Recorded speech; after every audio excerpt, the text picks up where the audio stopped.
Matt Bond, welcome to eTown. Thanks for having me. Yeah. And Chris. Yeah, and Chris too. That was very vulnerable of you to just be up there and not playing guitar and just singing. That's cool. And song about New Hampshire, or called New Hampshire, right? Yep. And is that where you grew up? I grew up in New Hampshire, yeah. Yeah. And yeah, that's a poignant sort of family tale of some kind. Yeah, it's kind of a terrible, terrible tale. But you know, you live through these things, and they force them their way out as songs. So, yeah, we process all that stuff over time. Yeah. As I understand it, some of your songwriting, I was talking to Kate about this too, that you have to be in a certain frame of mind to be open to inspiration. And, you know, sometimes obviously there's discipline involved, and you're going to try and you're going to sit down and you're going to work on a song and so on. But that early inspiration sometimes, as I understand it with you, comes in a dream, like in a lucid dream. Yeah, a lot of songs have come to me in dreams. I even dreamt a song this week, and I sang it into my phone, and then I woke up and I listened to it, and it is the worst song you've ever heard.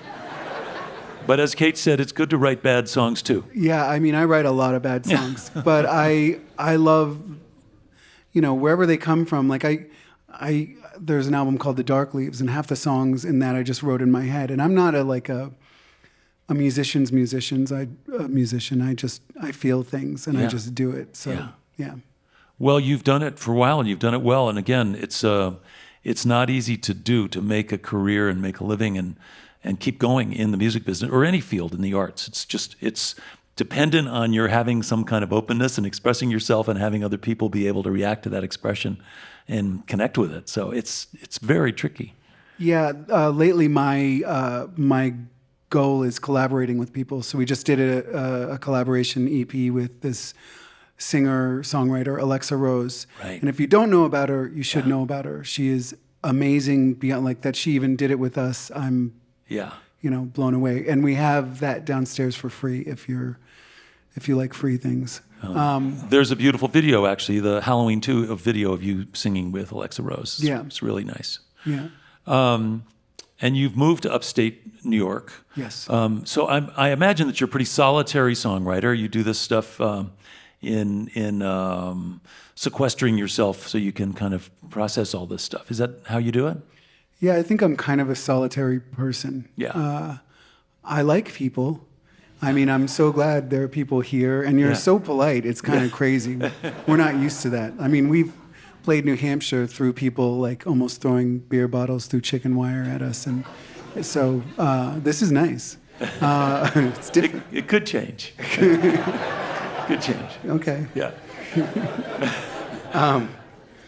I forgot the question. I was just saying, a solitary songwriter probably fared pretty well during the pandemic. It was like easy to isolate yourself and be creative under those circumstances. Yeah, Chris and I worked on this album under a different band name that nobody ended up listening to, but it was a great record, and it was a lot of fun to make, and it was kind of like a dream come true to work with this guy, Simon Raymond, who's was in Cocteau Twins, if anybody knows that band. Yeah, of course. But yeah.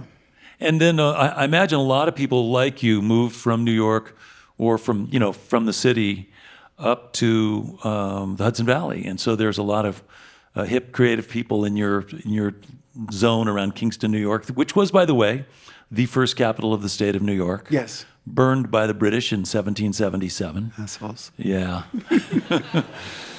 They just were making a point. Yeah. It was dominator culture. Yeah. Not partnership culture back then. No. But are you finding yourself in a kind of a cool scene now? Do you people you know and you're connecting with? I know people. Things are moving so fast right now these days that I wish they would kind of slow down, because my other job is being a tour manager for the comedian Nikki Glazer, and so everything feels like I'm just running as fast as I can. Yeah.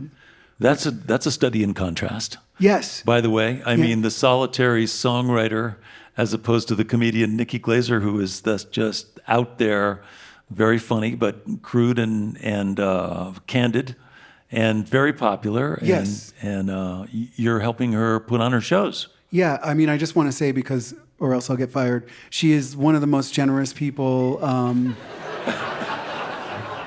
She's very funny. She's really funny. Yeah. But she's a great friend. She's so supportive of my music and How did you get that gig, by the way? she's my wife's best friend. Oh, there you go. Yeah. Yeah. But wait a second. That's I not earned the only. my You job. earned it. Yeah, you got some skills. I Well, know. all this touring, all these years of Yeah, doing all this of course. stuff built up this stupid Yeah. knowledge that I have stuck in my brain, and I finally have a use for it. So Yeah. I'm excited about that.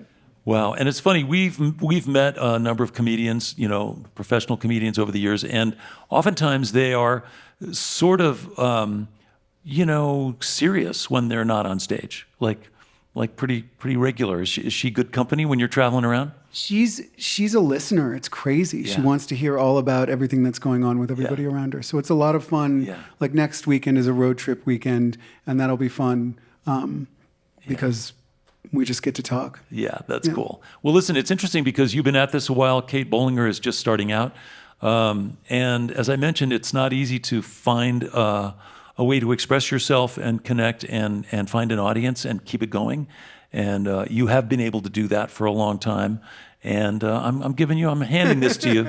You should take it. I'll take it. Yeah, just take it. I don't like compliments or things Yeah, it's like not that. really a compliment. Okay, good. Yeah. It's just an glad. observation. It's just Glad an I was gonna observation. get mad at you. Yeah, no, it's just an observation. Thanks. And we're glad you could visit and bring Chris along too. It's cool. Yeah, it's great. I mean, I want to say it's great. You're great, and this audience is great. But when they said that Kate was playing, I'm a big fan of her music, so it was kind of like, I mean, that's really cool. Not that you're not cool. No. No, we understand each other, and I'm from New York as well, and so I can relate. I'm not quite as neurotic as you, I can tell, but it's okay. It's all right. Thanks. I'm glad you're here to help me. Yeah, this is all. We're just here to work through all You the want to stuff. keep going deeper? Yeah, man, let's go. Okay, Yeah. fine. So was your childhood really that bad? And It did was that thing fucking that happened terrible. in New Sorry, Hampshire I didn't was mean to swear, but it was terrible.